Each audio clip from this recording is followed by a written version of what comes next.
Hello mga kabibilab ko, ayan, turuan ko kayo kung paano mag-edit ng pangalan sa agency ko, yung logo ng agency ko o kung saan mang logo ng agency ninyo. Ganito lang po, punta kayo sa profile ninyo, i-copy ninyo yung logo ninyo ng name dun sa GC ninyo kung saan man yan inilagay ng mga app ninyo.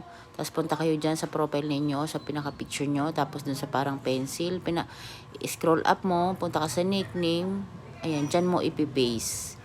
Oh, burahin mo kunyari yan. Kunyari lang, pero na-paste ko na kasi. Burahin lang para makita kung paano at sample lang. Ganyan, buburahin ko siya.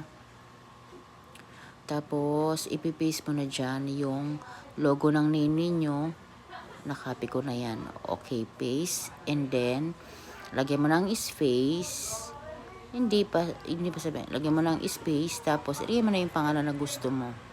O, ako initial lang ng pangalan ng kapatid ko. ABL 01.9. Birthday niya yan. Ganyan lang. Tapos, isa-submit mo lang. 0.9. Ayan, submit. Tapos, okay na. Click mo lang yung submit. Yan kasi para makilala kayo na isa tayo ng agency para sa paupo sa party live ay magkakakilanlan tayo, ganun yun.